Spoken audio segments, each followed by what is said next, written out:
갑자기 돌아가신 거지 아프거나 이러진 않았는데 기름값을 엄청 비싸게 받았어요. "좋은 기름이다."라고 하는데 전혀 되진 않았죠. 깊은 산골짜기 아버지가 남겨주신 주유소. 그런데 가족들은 상속을 포기하려 하고 이제 이 주유소는 감당하기 힘든 빚만 남은 채 경매시장을 떠돌고 있습니다. 돈을 받아야만 하는 채권자와 재산을 포기하려는 상속자들. 과연 이 비운의 주유소에는 대체 무슨 일이 있었던 걸까요? 충성 전국 곳곳을 누비는 여우대장. 오늘은 강원도 원주시 한적한 시골 마을에 나와 있습니다. 여기는 원주 번화가에서 차를 타고 20분 정도는 달려야 겨우 도착할 수 있는 곳인데요. 주변을 둘러보면 높은 산자락과 농경지, 그리고 띄엄띄엄 들어선 주택들 뿐 딱 봐도 사람 발길이 자주 오갈 것 같지는 않은 곳입니다. 그런데 이런 산속으로 국도 하나가 지나갑니다. 해발고도 약 400m, 산과 산 사이를 비집고 구불구불 이어지는 이 길을 따라 한참을 가다 보면 깎아지른 암석절벽 바로 앞 제법 규모가 큰 주유소 하나가 나타납니다. 왕복 2차선 국도변 약 300평 부지 위에 자리 잡은 이 주유소는 어찌된 일인지 사람 그림자 하나 보이지 않고 주변은 지나치게 조용합니다. 가까이 다가가 보니 이미 영업은 중단된 채 주유소 전체가 방치되어 있는 모습입니다. 주유기는 이미 작동을 멈춘 지 오래 불빛 하나 들어오지 않고 주유건 역시 노란색 테이프로 꽁꽁 묶여 있습니다.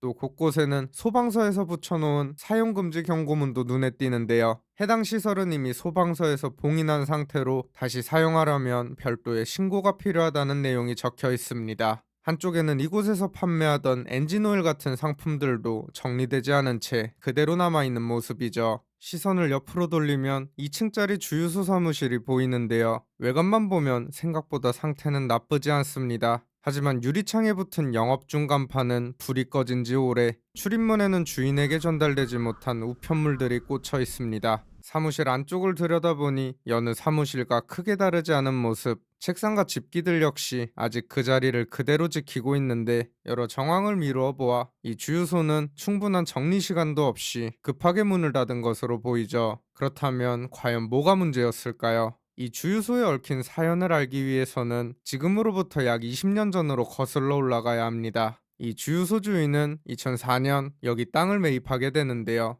그리고 2007년 정식으로 주유소 사용 승인을 받은 뒤 해당 주유소 부지와 시설, 인근 토지까지 담보로 잡고 은행 대출 약 2억 원을 받아 본격적인 운영에 들어갑니다. 그런데 여기서 이런 산골짜기에 왜 굳이 대출까지 받아가며 주유소를 차렸을까 궁금해하시는 분들도 계실 텐데요. 당시만 해도 이곳은 원주 시내로 들어가는 꽤 중요한 길목 중 하나였습니다. 게다가 인근에는 원주에서 가장 유명한 스키장과 골프장까지 자리 잡고 있어 이 길으로 가는 차량도 지금보다는 훨씬 많았던 시기였죠. 이 주유소 주인 역시 이런 입지를 보고 나름의 미래를 기대했던 것으로 보입니다. 하지만 세상 일이 늘 예상대로만 흘러가지는 않죠. 이 주유소 주인이 주유소를 연 지 약 5년쯤이 지난 2012년 운영이 점점 버거워졌는지 은행에서 수억 원의 추가 대출을 받게 됩니다. 하지만 그 이후로도 주유소 업계의 상황은 좀처럼 나아지지 못했습니다. 철도와 비행기 같은 대체 교통수단이 발달했고 인근에는 고속도로까지 뚫리면서 이 국도는 점점 외면받기 시작합니다. 그나마 인근 스키장과 골프장을 찾는 손님들이 있었지만 이마저도 저 위쪽에 새로운 IC가 생기면서 이 국도변 상권은 그야말로 직격탄을 맞게 됐다고 합니다. 그리고 이 주유소는 원주에서 휘발유 가격이 비싸기로 유명했다고 하죠.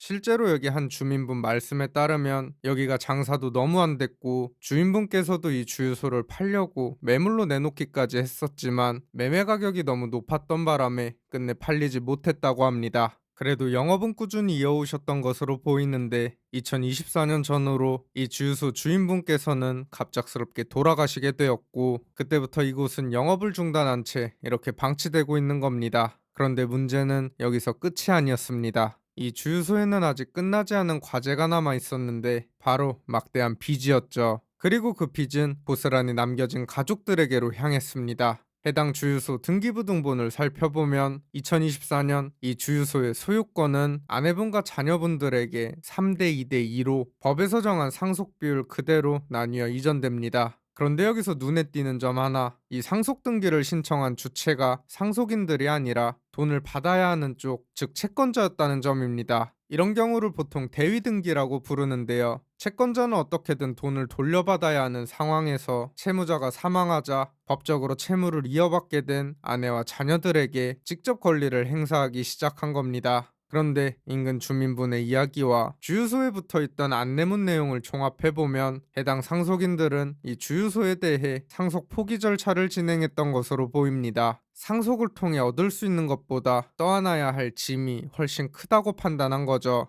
빚이 많다고 들었어요. 그래서 빚을 못 갚을 것 같아서 포기각서를 썼다고. 자기네가 받을 거보다 줄 게 더 많으니까. 여기서 우리가 흔히 말하는 상속 포기는 크게 두 가지로 나뉩니다. 망인이 남긴 재산과 채무를 모두 받지 않겠다는 말 그대로의 상속 포기와 상속받은 재산 범위 안에서만 빚을 갚겠다는 한정 승인입니다. 다만 이 두 가지 모두 법적으로는 상속 개시 사실을 안 날로부터 3개월 이내에 신청해야 합니다. 그런데 이 주유소의 경우 이미 상당한 시간이 흐른 데다 경매까지 진행되고 있는 상황, 해가 두 번이나 바뀌었지만 자료상으로 아직 명확한 결론은 드러나지 않고 있는데요. 아마 특별한정 승인 심판이 진행 중이거나 이미 결정은 내려졌지만 아직 외부로 공개되지 않았거나 혹은 상속 포기 자체가 받아들여지지 않았을 가능성 등 이외에도 여러 가능성이 열려있는 상태로 보입니다. 돈을 빌려준 쪽은 어떻게든 받으려 하고 남겨진 사람들은 빚을 피하려는 상황. 결국 이 주유소는 그 갈등의 한가운데에서 경매시장으로 떠밀려 나오게 됩니다. 그렇게 2026년 1월 처음으로 진행된 이 주유소 경매 사건에서 여기 300평 규모의 토지와 주유소 건물은 감정가 4억 원으로 평가됐습니다. 하지만 이래 유찰되며 현재는 30% 하락한 2억 8천만 원의 경매가 진행 중이죠. 다만 개인적인 판단으로는 이 가격에서도 낙찰은 쉽지 않아 보입니다. 이 주유소는 다시 운영하려 해도 문제고 폐업은 더더욱 쉽지 않은 상황입니다. 우선 운영을 재개하려면 소방서에 신고를 하고 각종 검증 절차를 거쳐야 합니다. 그런데 사람 손길 안 닿은 지 얼마나 됐다고 전체적인 상태가 썩 좋아 보이진 않는 모습이죠. 반대로 폐업을 선택하면 더 큰 문제가 찾아옵니다. 토양 오염 가능성부터 시설 철거 비용, 각종 행정 절차까지. 물론 여기가 어느 정도 장사만 된다면 일정 비용을 감수하고 운영을 이어가는 선택이 그나마 나아 보일 수 있지만 주유소라는 사업 자체의 미래가 불투명한 지금 더욱이 이런 아쉬운 입지에서는 그 누구도 쉽사리 결정을 내리기 어려울 겁니다. 한때 누군가의 꿈이 깃들었던 이 주유소는 이제 인기척 하나 없이 차디찬 바람만 오가고 있습니다. 상속인들마저 한 발 물러섰던 이 주유소, 과연 이곳은 새로운 주인을 찾을 수 있을까요? 아니면 아무도 손대지 않은 채 산속에 남겨진 하나의 폐허로 남게 될까요? 이 주유소 좋은 활용 방안이 있다면 여러분의 의견을 댓글로 남겨주세요. 구독과 좋아요, 알림 설정은 영상 제작에 큰 힘이 됩니다. 지금까지 여우대장이었습니다. 감사합니다.